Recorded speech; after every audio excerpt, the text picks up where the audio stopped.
Welcome to the Engaged for More podcast. We're excited that you're joining us today.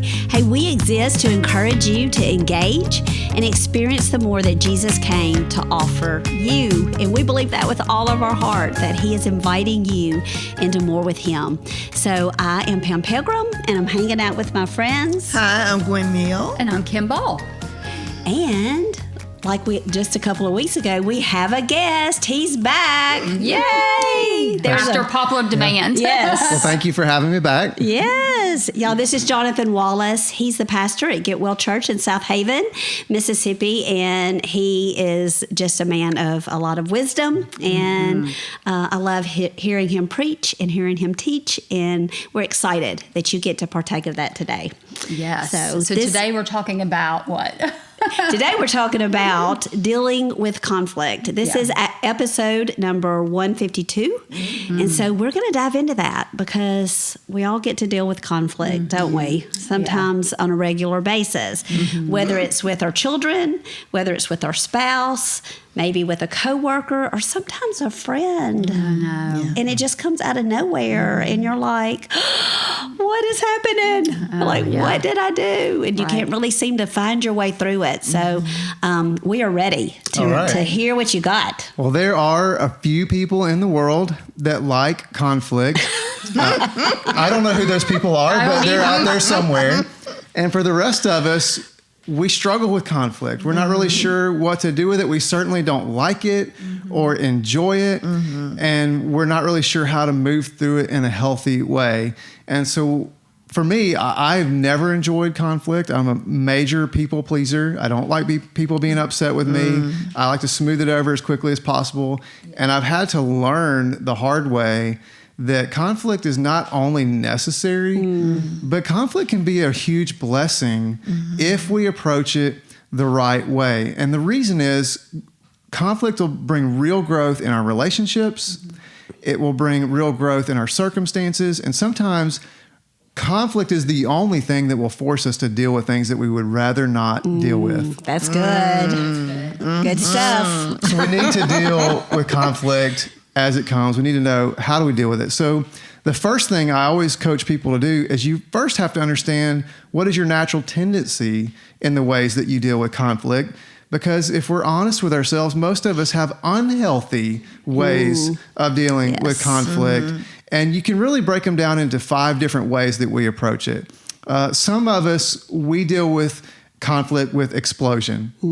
It's something sets us off, it ignites the trigger or the fuse, and we explode, and whoever is around us, they just get the collateral damage, and then we're okay. It's out of our system. We've said what we need to say, we've done what we need to do, and we move on, and then we're confused of why the people around us are still hurting. Yeah, they're like, the other people are like, what just happened? Exactly. A second way that some of us deal with conflict in an unhealthy way is what we call the boil over. You try to control it, you try to keep the lid on it, and under the lid it's boiling, it's getting hotter and hotter and hotter until all of a sudden it just spills over. And the problem with the boil over is when it comes out, there's similar to explosion, it has a lack of control. And so whoever really might need to be in that conflict ends up not being the person in the conflict, and you just boil over on whoever's there at the moment. And that's not productive. Right. Yes. A third way that some of us deal with conflict, and this is probably where one of my struggles is avoidance. I know it's a problem. I know it needs to be dealt with. I just don't want to. And it can be really driven by fear. Maybe I don't know how this person will respond. Maybe I don't have enough trust in the relationship that if I bring this conflict up, that we're going to survive it. And so I might avoid it. Its close cousin is another way that some of us deal with conflict, and that's denial. And denial, it gets so deep that you begin to not even acknowledge that there is a problem. So this is a situation where perhaps you're being in some level of an abusive relationship, and you've convinced yourself you're the problem and that there is no external problem. Or maybe you've got deep-seated wounds from your past, and you made agreement with lies long ago, and so you don't really know how to live in truth. And so you're denying that there are even issues that need to be dealt with, and they become chronic in not just one relationship, but every relationship because you're denying these issues. And then the fifth one, and this is another one I struggle with, is manipulation. And a lot of people don't realize manipulation is a conflict management tool.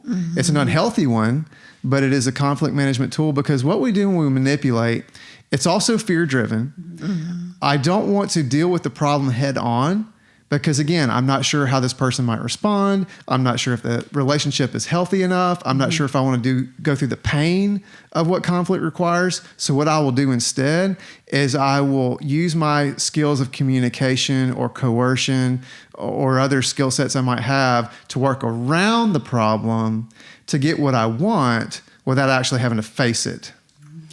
And this is where we have to be so very careful, especially in close relationships, because I said this a couple of weeks ago, you can have the desired behavior and never have the desired relationship. That's what manipulation will do. You'll get what you want in the behavior in the short term, but you'll sacrifice the connection you want in that relationship.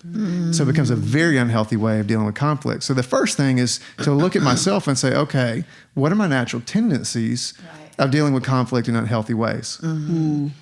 That is so good. I feel like all of those we could just talk about for hours, right? Because there were so many things that you said in there that I'm like, wow, that is so good. Like talking about denial or talking about, I was even thinking we were talking about the overboil or boiling over, like that's what we do when you're about to deal with an issue and you start bringing and this and this and this and this and this, right? And you're just like, everything's boiling over at one time. So there were so many things there that I'm like, oh my goodness, that's what's happening when that happens, right? Exactly. So we need to know ourselves. Right, so know yourself. And then once you realize, you can begin to confess that, you can begin to repent of it, you can begin to bring it to the Lord. This may take some season of prayer. I encourage people all the time to pray those last couple of verses of Psalm 139 where David prays, search me, O God, and know me, right? Seek me, test me, know my anxious thoughts, God. And what does he say? Reveal to me any way that offends you. Why does David have to pray that? Because there's so much stuff in us that we're not even aware of. So God, reveal it to me. And then help me to move toward healthy patterns. So once we can see that, then we can begin to replace the unhealthy tendencies with healthy ways of dealing with conflict. So it all begins with our attitude. What is my attitude in general in relationships with people, but especially when it comes to conflict? I think we live in a part of the world right now, in a part of history where people are chronically offended. Oh, yes. We're always looking for some reason to be offended. So I think if we're going to have healthy conflict, where we begin is asking the question, should we even be having conflict in this moment? Right. And having the attitude of, Lord, help me to be more about building bridges than building fences. Yes. Let me take the planks of these fences that I've built and use that to build bridges instead of these boundaries that I put up with other people. So we have a saying on our team here, we use a lot, that we need to have a thick skin and a soft heart. I love that. Lord, give me a thick skin that I'm not so easily offended, but not to a point where I become calloused and I lose the ability to have compassion and love for people. A thick skin and a soft heart. Now, as you begin to look at that, some of the conflict, maybe a lot of the conflict, will be things you realize, you know what, I don't even need to deal with this. It's not because I'm avoiding it or denying it. It's just, this is more about me than it is about this other person. So Lord, deal with me. But that will reveal to you the things that you do need to have conflict in. And when you realize that there's something that you need to address in conflict, you need to deal with it in the best moment. And the best moment to deal with conflict is to deal with it while it's small before it becomes big. Oh, that's good. You talked about the boil over, right? And you're bringing so many things out from the past is because those little things weren't dealt with while they were little things. And so what if in our relationships we look for the most non-volatile moments to deal with the small things while they're still small, while you can have achievable wins, while you can build momentum with each other. In fact, when I'm working with conflict resolution, whether it be a married couple or two staff people or two friends, I'll always ask them, what's your easiest win? What's the easiest conflict you have in your relationship right now where you can have a win and you can build momentum. Because then you're learning the skills and you're showing yourself that you can do this by tackling those smaller things. Yes. And I would argue if we did that across the board and don't let things become big, then we'd have a lot more wins.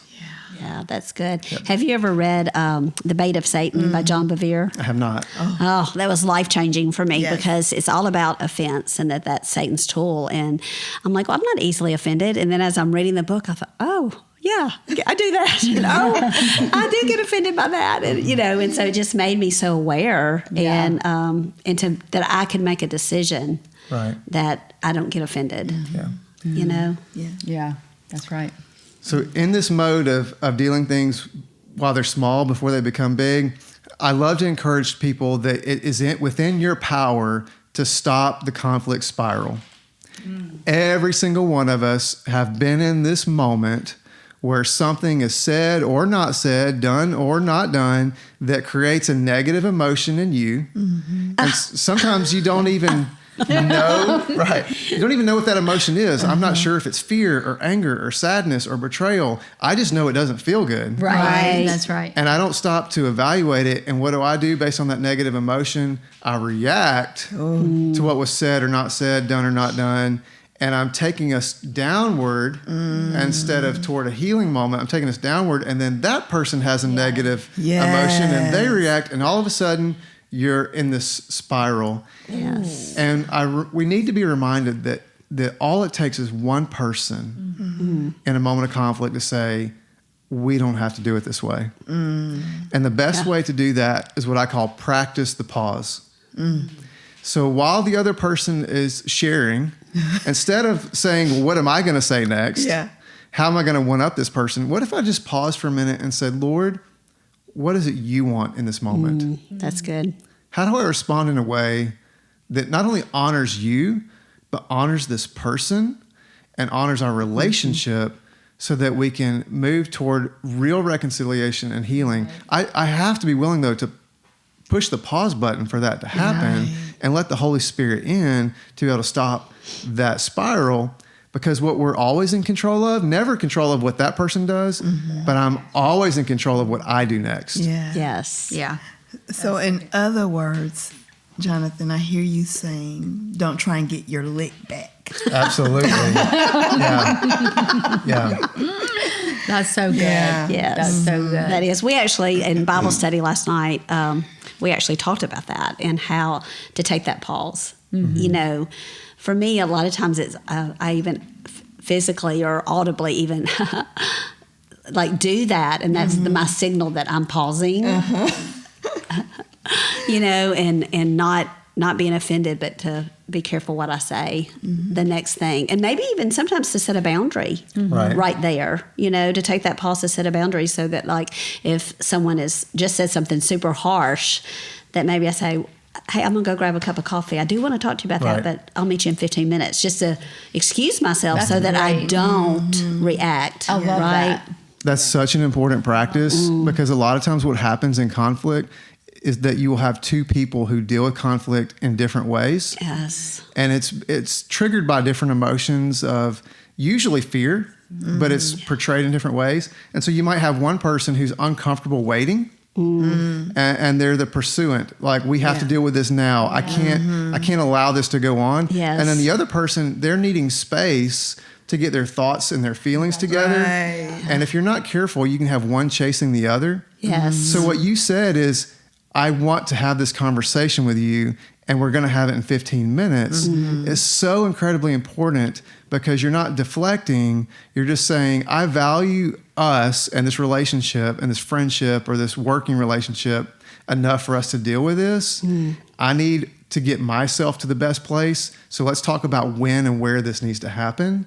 It gives that other person the affirmation, I'm not running, I'm putting this in a healthy space. Yes. Yeah, I love that. That's good stuff. I'm going to school today. I'm just listening. I'm listening. Yeah, I love it. I love it. Now, a lot of conflict has to do with not that we're conflicting about resources or differences of opinion. A lot of it, what we really all know, is it can be about communication.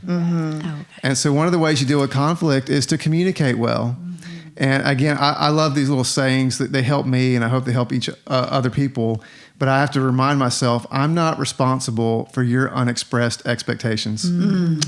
And so if I'm in any kind of a working relationship or my marriage or with my kids or family or friendship, if I'm not expressing my expectations in that relationship, then I am forfeiting the right to get bitter and upset about it not being met.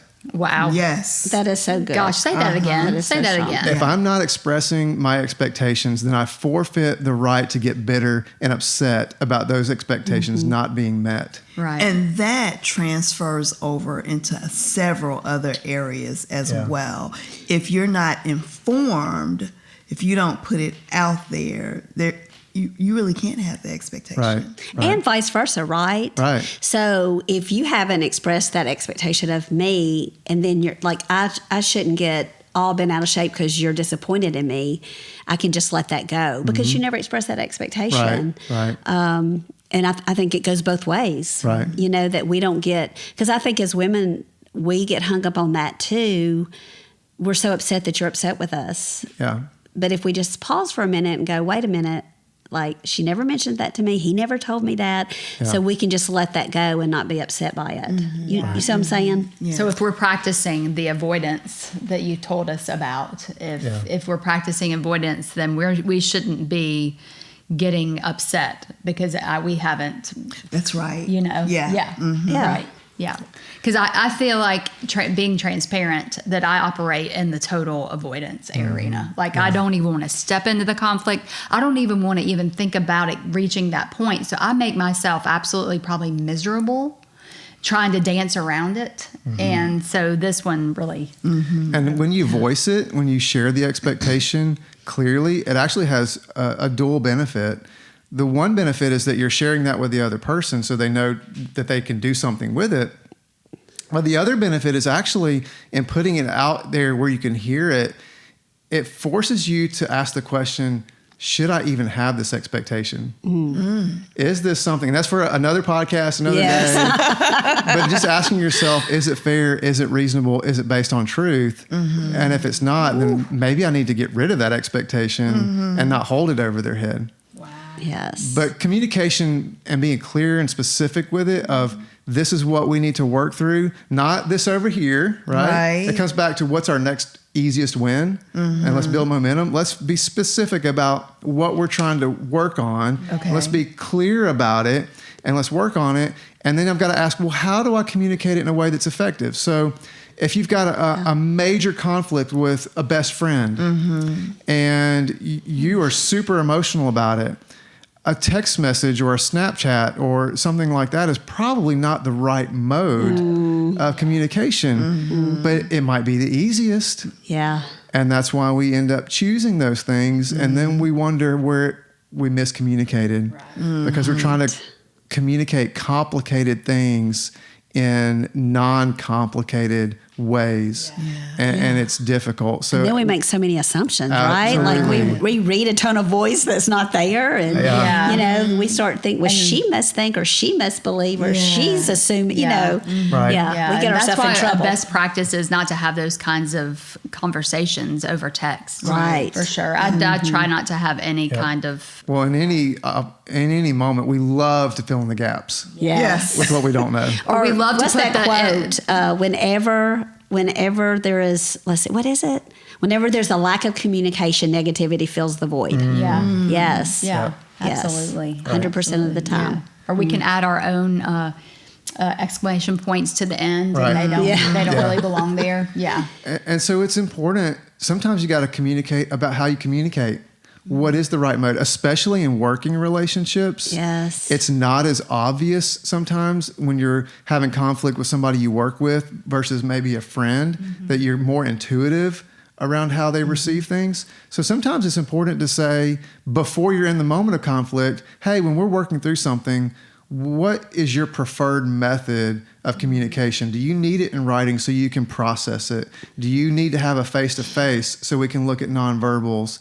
Do you need some prep time and me lay out the things that we're going to talk about before we get there? Or does that make you anxious? Yeah. It's really helpful in those kind of relationships to talk before you ever need to about how you're actually going to talk through it and work through it so that you're using the right mode of communication. Yes. And their age probably matters too, that's right? exactly what I was just going to say. It's even more important for us when we're trying to deal with conflict, even with our kids, because they don't communicate the way that we do. Right. You know? So, Do you have to text your teenager in this room? And, we can even get offended about the way we're communicating. That's right. Yes. That's very true. They won't call me. They're only one to text me. That's so true. Yeah. You're right. Mm-hmm. So then once you're there and you're communicating and you figured that out and you're working through it, at that moment, it becomes really important to eliminate all the distractions. Now, there's one set of distractions that we typically think about. Those are the external distractions. So, a crying baby or a barking dog or a crowded room or something like that. What we don't often think about those, there also are internal distractions. Maybe they're dealing with a crisis at work. Maybe they have an aging parent and the day before they had to make a really hard decision about their care, or they've got a financial problem that nobody knows about. And we don't realize that there are all these internal distractions. Now, while I can't do anything about your internal distractions, I certainly can for myself. Right. And saying, Lord, help me to be fully present in this moment. And then what I can do beyond that is to ask this other person, when are you in your best place? Your best frame of mind, your greatest energy. And let's communicate about this in that moment to try to minimize the best we can the internal distractions so that we're not talking past one another, but we're really connecting. Right. So we need to merge that with the marriage conversation too, right? So we need to say, honey, I need to talk to you about something. When is the best time? Not Monday Night Football. But it sounds like it just takes so much intentionality. That's the key. That's the key. Like just coming back, that takes a lot of intention and a lot of pouring into the best time, wanting to know the best time, the right mode, all of those things. It just, you have to be intentional. Yes. And for many of us, it's just that we're out of practice. That's right. And the more we practice at it, the better we get. Yes. I mean, it's going to feel awkward at the beginning, but then you get better at it and it becomes more natural and you learn to put it in the right place, the right time, the right kind of mode. You're eliminating distractions the best you can. And then finally, you're learning to ask good questions. And this is probably the most awkward for us at the beginning because you're asking things like, so here's what I heard you say. Is that correct? And that feels super awkward the first couple of times you do it, but it also protects you when you learn to ask, okay, here's what I'm hearing. Is that what you're saying? Yeah. Right. Because maybe they really did say that, but that's not what they meant to say. Yes. And it gives them opportunity to clear that up. Now, as you're walking through this, you can do all the technical things well, but what we know as followers of Jesus is what really makes a difference is what's in the heart. Yes. And we want to be a people who live out the fruit of the Spirit, the love, joy, peace, patience, kindness, goodness, faithfulness, gentleness, self-control. We want those things to be just pouring out of our being because we have been connected to the Holy Spirit day in and day out. And really, if I use all the right tools, but I don't come with empathy, and I don't come with grace, I don't come with patience, I don't come with gentleness, then it's almost like I forfeit all the things that I did right up to that moment. Yes. And so we want to be people who handle conflict like Jesus. Yes. Right? It's that cliche of what would Jesus do, but it really is the center of how I enter in relationships with other people, especially in conflict.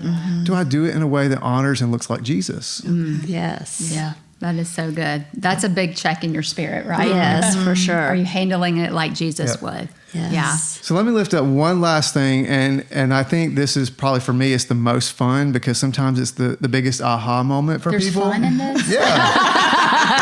That is irony. It becomes fun because you realize there is a real path to win. Okay. And there's a path where everybody can win. Okay. And so this final thing is to realize and even ask the question, what is the kind of solution that we need? because there's not a one-size-fits-all solution for every problem. Right. So if we were to take all the problems of the world and ask what are the solutions for those problems, we could break it down into 3 categories. The first is competition. This is the win-lose. Somebody gets their way, somebody doesn't. A second, and this is what we have all been told our whole lives is the key to every relationship, it's compromise. Yes. Right? And sometimes compromise is appropriate, but we need to understand what it is, and it's where everybody loses a little bit. Yes, everybody wins a little bit, but also everybody loses a little bit. Okay. And then finally, there's collaboration. And this is where everybody wins. Now, we need to understand all of these are valid, but they're not valid in every situation. And the reason they're not valid in every situation is because they require different levels of creativity and energy and time. The easiest of those is competition. Somebody gets their way, somebody doesn't. Yeah. You want to add more energy, more time, more investment, and you get to compromise. Right. It takes a little bit of time to figure out what am I willing to give up and what are you willing to give up where we're both still happy. And then the most energy, sometimes we're talking months of creativity and conversation and prayer and just energy poured into it is the collaboration where we both win. Now here's what happens. Sometimes our go-to is competition, and somebody in that relationship feels beat up. Yeah. Because it's always this back and forth of who's going to have the leg up on that given day. Right. Yes. Some of us, because we don't want that, we lean into compromise, and we're always compromising. But the problem with that is that everybody always feels defeated. I never really get what I'm looking for. Right. And so we say, well, okay, well, I'm super smart, and I know that the way that we need to go is we need to have collaboration, and they try to collaborate on everything, and then you're both exhausted all the time. And what happens in that moment is you have a conflict that's really not a big conflict, but because you're already exhausted, now it becomes a mountain. Yes. Yeah. And so I try to coach teams and people in any kind of relationship. You got to figure out what kind of solution you need. Okay. So if you're trying to figure out where we're going to go to lunch today, just make it easy. Somebody pick and you pick the next time. And it doesn't require a lot of energy. Right. But if you're talking about something that's going to impact multiple people over an extended length of time, it's probably worth the energy to pour into that and say, we can't move forward until we all feel good about what we're doing. You just can't do that all the time. Right. You got to figure out what is it we need in this moment based on the severity of the outcome Right. and how much energy we're willing to put in. Yeah. Oh, So good. that is so Yes. good. Wow. I hope that you've been someplace today where you've been taking some notes. Right. Yes. Some notes. And if you have not been in a place to take notes, please go back and re-listen to this as well. And Jonathan, this has been amazing. Thank Yes. you so Thank you much. so Thank much. you for being a part of this. And one thing more that we'd like to ask you to do is just to share this with somebody that you think could use this. You know, we can't always get to everybody, but you can help us by liking and sharing the podcast. It just helps other people hear it that need to hear about conflict and conflict resolution. Yes. Because if you're like me, it's something that I like to avoid, but it's very necessary. I really believe there's somebody out there who's scared to death of conflict, and all they really need are the right tools to know I actually can be productive and my relationships can survive conflict. In fact, we can be better on the other side when we embrace it in the right way. Yeah. Yes. And we can have fun. That's right. That's just his words, but Yes. we thank you so much for joining us today. We'd love to encourage you to go over to our Engage for More website, engageformore.com, and check us out. Thanks, and have a great rest of your day.